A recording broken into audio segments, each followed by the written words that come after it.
Get ready, start. Sir, I am mostly in agreement with almost all the principles that the Honorable Prime Minister has enunciated this morning, and yet I beg to submit that from the point of view of logic, I do arrive at the same conclusion as the Prime Minister has done. I may say at the outset that the continued association of my country with the Commonwealth is not justified. The Honorable Prime Minister said that it is very easy to destroy a thing, but it is very difficult to build. I agree that the work of an artist who creates something is difficult and it takes a long time to build a thing, but it is much easier to destroy it.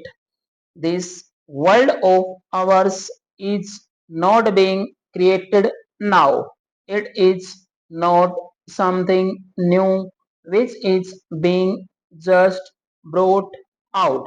It is an existence with all its faults and good points, and like an artist who is not creating a new thing, but who is taking the buildings as they exist and then harmonizing them by trying to join them together, and in that task it sometimes becomes necessary to alter certain things here and there, and sometimes even to destroy a small portion.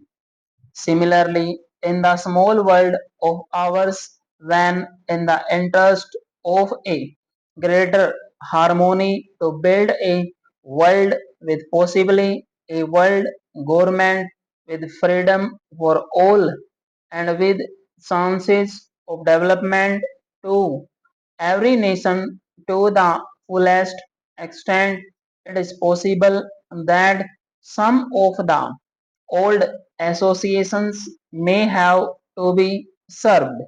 The British Commonwealth started as a British Empire.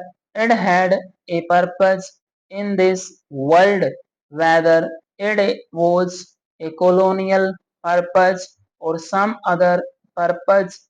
It came into existence with a certain set purpose. And then, as the world went on changing, the British Empire also went on changing. Then it was the British Commonwealth, and lastly, the word British was dropped. The Honorable Prime Minister said that the United States of America has a closer relationship with the Commonwealth than even India. I support the Honorable Prime Minister's statement, and that is just the reason and just the argument in my favor. If the United States, without being in the Commonwealth, can have as great an association with it or even greater association with it than we have, then sir, our country, India, remaining outside the Commonwealth can also continue the same association.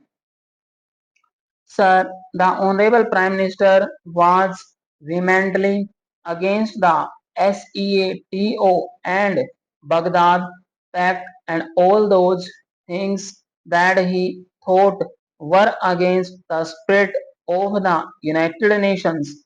He said that the nations can have regional associations.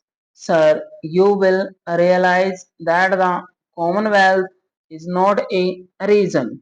Australia India, Canada, and the United Kingdom are so far apart geographically from one another that nobody in his imagination can consider them to be a compact area where there may be some sort of an understanding or cooperation. We are aiming at peace, and for the attainment of that peace, we have a world organization, the United Nations. Do you think that the formation of pacts or groups or associations helps in the development, better organization, and control of the United Nations? On the other hand, these petty associations, pacts, and treaties retard the influence of the United Nations.